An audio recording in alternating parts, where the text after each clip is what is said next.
नमस्कार, मैं जितेंद्र चतुर्वेदी। इस समय की जो सबसे बड़ी खबर है वो ये कि प्रहलाद जोशी को फौरी तौर पर शिक्षा मंत्रालय का प्रभार दे दिया गया है। लेकिन जो सबसे बड़ा सवाल है वो धर्मेंद्र प्रधान के इस्तीफे से जुड़ा हुआ है और उसमें दो तीन प्रश्न खड़े हो रहे हैं। पहला तो ये कि आखिर में ये मास्टर स्ट्रोक कैसे है। दूसरा, विपक्ष क्यों ना तो इस पर हंस पा रहा है और ना रो पा रहा है। तीसरा, किस तरीके से एक बड़ी साजिश को फेल कर दिया गया, इसकी बात करेंगे। इसके अलावा जंतर मंतर पर ये जो मनीष सिसोदिया हैं इनको क्यों दौड़ा लिया गया, इसकी भी पड़ताल करेंगे। और साथ ही साथ अभिजीत दीपके को लेकर जो कुछ निहंग कह रहे हैं उसकी भी हम लोग एक बार की चर्चा करेंगे। लेकिन पहले धर्मेंद्र प्रधान पर आते हैं। ये जो इस्तीफा हुआ है उसको लेकर जो बीजेपी का अपना समर्थक वर्ग है वो खुश नहीं है। वो कह रहा है कि नहीं, ये नहीं करना चाहिए था, इससे सरकार कमजोर दिखेगी, इससे ये दिखेगा कि नरेंद्र मोदी डर गए, इससे फिर उन लोगों का मन बढ़ जाएगा जो इस तरह से अनशन पर बैठकर उपद्रव फैलाकर इस्तीफा लेने की मंशा रखते हैं। उन लोगों को लगेगा कि साहब ये तो हमने अच्छा प्रयोग कर लिया, अब एक बारगी फिर बैठते हैं। देखिए, ये जो इस्तीफा हुआ है ना, ये दरअसल इस्तीफे को इस नजरिए से मत देखिए। असल में इससे जो ऑप्टिक्स बन रहे हैं उसको आप देखिए। ये जो चल रहा था जंतर मंतर पर, भले ही वहां चंद छात्र मौजूद थे लेकिन छात्र थे, और उसके जरिए एक देश भर में यह विमर्श खड़ा हो रहा था कि आखिर में नरेंद्र मोदी की सरकार बच्चों की एक छोटी सी मांग को क्यों नहीं मान रही है। और ये जो क्यों नहीं वाला मसला है, इसके वजह से देश भर में सरकार के खिलाफ एक माहौल बन रहा था। किसके भीतर? जो अभिभावक हैं उनके भीतर। एक चीज ख्याल रखिएगा कि किसान का जो कथित आंदोलन हुआ था और ये जो आंदोलन हुआ उसमें बुनियादी फर्क है। किसानों के आंदोलन से शहरी वर्ग को कोई असर नहीं पड़ता था। वो मानकर चल रहे थे कि इनके आने से क्या है, ठीक है, इकट्ठा है तो कोई बात नहीं। लेकिन जो छात्रों का आंदोलन हुआ, जो जंतर मंतर पर जुटे दो चार लोग और जिनके ऊपर दो चार लाठियां पड़ी, वो अलग ऑप्टिक्स बना। क्योंकि इससे सीधे तौर पर बीजेपी का, जिसे माना जाता है कि जो शहरी वर्ग है वो इनके साथ खड़ा रहता है, वो सीधे तौर पर प्रभावित हो रहा था और आधी आबादी प्रभावित हो रही थी। वो बात कर रही थी, भाई हमारे बच्चे हैं, क्या गलती कर दी जो आप पीट दे रहे हैं, और वो क्या आपसे मांग रहे हैं, धर्मेंद्र प्रधान का इस्तीफा ही मांग रहे हैं, वो भी आप नहीं ले पा रहे हैं। अरे हमने आपको वोट दिया, हमने आपकी सरकार बनवाई। यानी जिस आधी आबादी के सहारे कई जगह बीजेपी चुनाव जीत गई, बावजूद इसके कि तमाम चुनावी जो विश्लेषक हैं वो बीजेपी को चुनाव हरवा रहे थे, इसके बाद में वो जीत गए। तो उस जीतने के पीछे की जो बड़ी ताकत रही वो आधी आबादी रही, और दूसरा वो युवा रहे जो नरेंद्र मोदी की अगुवाई में भारत का एक नया भविष्य देखते हैं। और ये जो दोनों वर्ग है ये सीधे तौर पर प्रभावित हुआ इस छात्र आंदोलन से। तो इस कारण जो है, जो विपक्ष है उसको लगा कि साहब ये सबसे बेहतरीन मौका है कि छात्रों की पीठ पर सवार हो जाए, यानी बैताल बन जाओ और बैताल बनकर इस मौके को भुना लो, क्योंकि नरेंद्र मोदी तो इस्तीफा लेगा नहीं। ये उनके जहन में चल रहा था। लेकिन नरेंद्र मोदी, कहा जाता है ना कि कोर्स करेक्शन करने में वो महारथी है, और वो कमाल के, आप एक तरह से कहें कि कम्युनिकेटर है।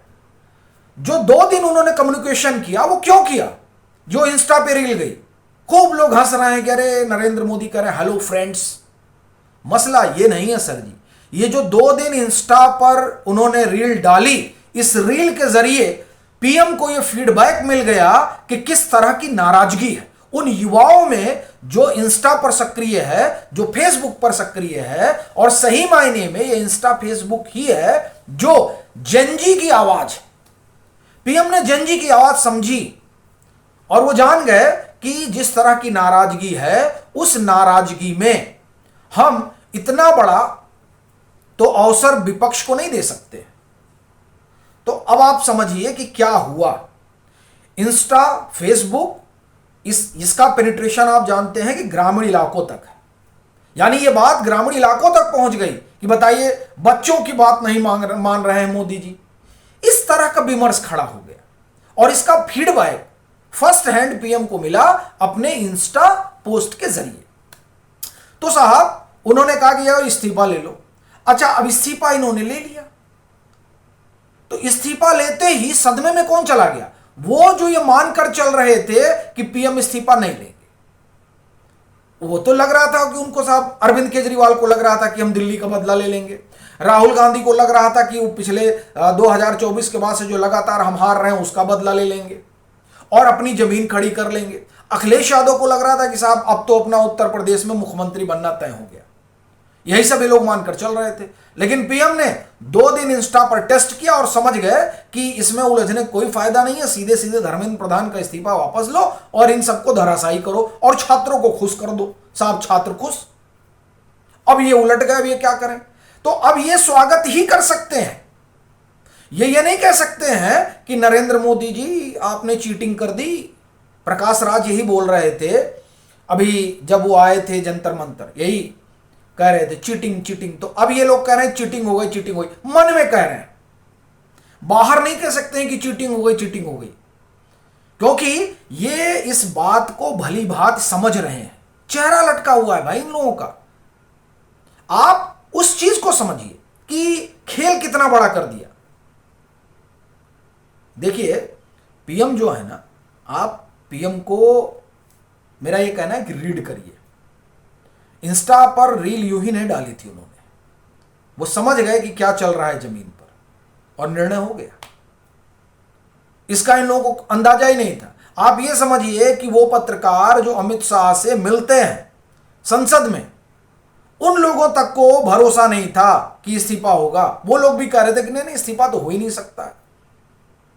अब आप समझिए कि वो भी, यानी इसकी कानों कान खबर नहीं दी गई और पूरा गुब्बारा इन लोगों को फुलाने दिया गया।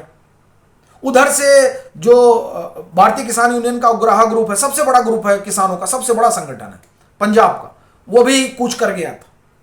यानी पूरी तैयारी थी साहब, पूरी तैयारी 15 अगस्त को लेकर, और उस पूरी तैयारी को, इनके पूरे नैरेटिव को 1 सेकंड में पीएम ने ध्वस्त कर दिया। कहा भाई इस्तीफा दे दो। तो इसलिए यह बड़ी चीज है, यह बड़ा मास्टर स्ट्रोक है और इसलिए ये बेचारे कुछ कर नहीं पा रहे हैं। और देखिए कई जगह जंजी को लेकर प्रयोग हुआ है, तो जाहिर सी बात है हिंदुस्तान में भी उस तरह का प्रयोग हो रहा है और उसके लिए बाकायदे फंड आ रहा है, तमाम तरह की बंदिशों के बाद भी। तो इसलिए यह मास्टर स्ट्रोक है, आप इससे इनकार नहीं कर सकते। अब आते हैं दूसरी बात पर। मनीष सिसोदिया के साथ क्या कांड हो गया। भाई मनीष सिसोदिया गए थे खुशी जाहिर करने, खुशी जाहिर करने गए तो वहां दौड़ा लिया लोगों ने। कहा ये बताओ कि यहां तो आ गए हंसते हुए, आई जो पंजाब में अभी फार्मेसी वाले एग्जाम में हुआ उस पर कुछ बोलो, उस पर क्यों नहीं दांत दिखा रहे हैं आप, उस पर क्यों नहीं हंस रहे हैं। आप देखिए जो मनीष सिसोदिया का वीडियो आया है, उस वीडियो में मनीष सिसोदिया कितने नाराज दिख रहे हैं। नाराजगी इस बात की है कि नरेंद्र मोदी ने ऐसा कर क्यों दिया। खींचे हुए हैं वो कि बताइए नरेंद्र मोदी ने इतना बड़ा मुद्दा छीन लिया हमसे, क्यों? क्योंकि अब सवाल उठेगा पंजाब का। तो क्या पंजाब में जो केंद्रीय गृह मंत्री अमित शाह की रणनीति है, उस रणनीति के तहत बड़ा खेल नहीं हो गया? पंजाब जीतने की तैयारी चल रही कि साहब पंजाब निकाल लेना है, पंजाब जीतना है। अब देखिए यहां पेपर लीक वाले मसले पर धर्मेंद्र प्रधान का इस्तीफा ले लिया गया, तो क्या अब वहां भगवंत मान का इस्तीफा होगा, यह सवाल है। और दूसरी चीज, क्या सोनम वांगचुक को अब ये शिक्षा मंत्री बनाएंगे पंजाब में? क्योंकि अरविंद केजरीवाल, मनीष सिसोदिया, इन सब लोगों ने कहा था कि साहब कायदे से शिक्षा मंत्री सोनम वांगचुक को बना देना चाहिए। तो अब जिस जंतर मंतर से ये ऐलान कर रहे थे, उसी जंतर मंतर पर खड़ी जो छात्रों की भीड़ है उसने पूछा इनसे कि पंजाब में आप क्या कार्रवाई करने जा रहे हैं, तो वहां दौड़ा ही नहीं लिया गया इनको। दरअसल इनको प्रधानमंत्री ने और केंद्रीय गृह मंत्री ने फंसा दिया, और ये जो फंसे हैं उसकी खींच वीडियो के जरिए सामने आई, एकदम झुंझलाए हुए हैं। तो ये आप देखिए, ये दूसरी बात है जो समझना बेहद जरूरी है। अब तीसरी चीज, दीपिके पर आ जाते हैं।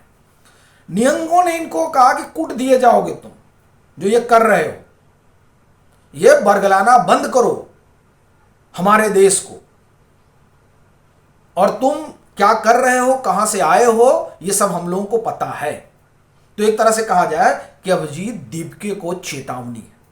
लेकिन कुल मिलाकर ये मास्टर स्ट्रोक क्यों है, मुझे लगता है अब ये आप सीधी तरह से जान और समझ गए हैं। अब अगर आपको ठीक लग रहा होगा तो इसे इतना शेयर कर दीजिए कि मिलियन तक पहुंच जाए।